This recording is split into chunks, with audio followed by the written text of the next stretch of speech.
Hi, I'm Molly from Wild Olive, and in this video I'm going to be showing a couple different methods of chain stitch, including detached chain or lazy daisy. Let's get started. As with most embroidery stitches, there are several ways, several variations on chain stitch. And the traditional way I'm going to show first. I find it to be a little bit trickier, but it's worth knowing. So for the traditional way of doing this, you come up through the fabric, go back down through the same hole,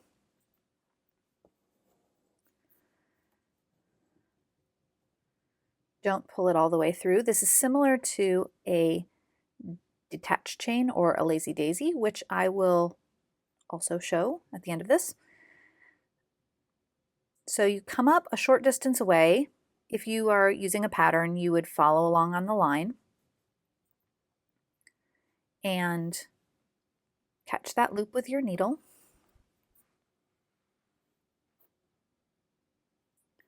Pull it to tighten.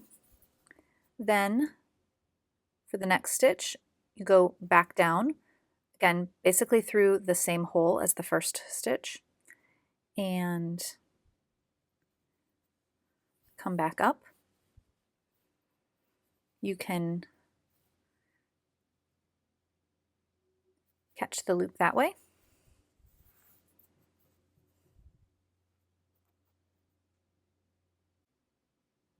Go back down the hole.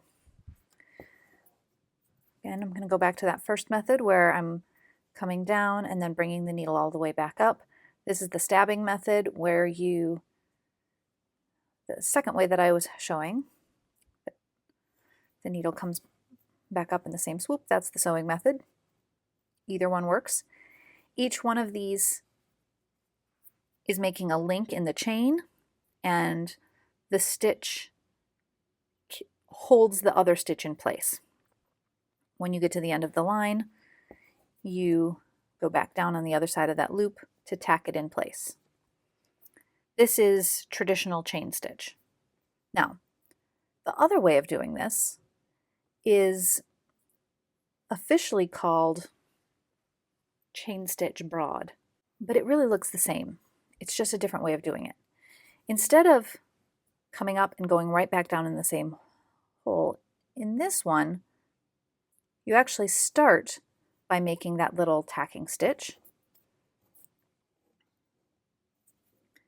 Then go to where you want the length of your first stitch, come up, go under the tacking stitch. Sometimes it's easier to use the eye of your needle. Slide it under, then go back down in the same hole as where you started this stitch. That makes one little link. The next stitch, come up, go under the previous stitch, and back down. The results are pretty much identical. Sometimes the twist of the thread can make it a little bit different, but you're basically working the opposite direction. So for that reason, I often call this reverse chain stitch. You get the same effect, but you're not trying to catch the loop each time. The danger of this first method is that if you don't catch something correctly and you miss the loop and you pull it through, you will undo a bunch of stitches all at one time, which is not very fun. So I like to do the reverse method instead. Also, with the reverse method, you can't really use the sewing method where you dip the needle in and come back up in one move. You have to use the stabbing method going up and down. And I don't mind that at all. That's how I prefer to work, but choose what works for you.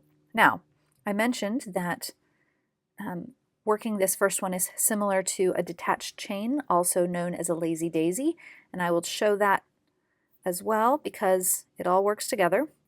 Come up at one point, go down in the same hole or very close to it.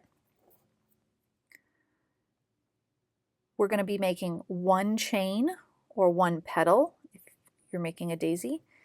And so you want to catch the loop of thread there with the needle, pull it through, and tack it down. That makes one petal, but if you wanted to make a whole flower, you just come up at the center again,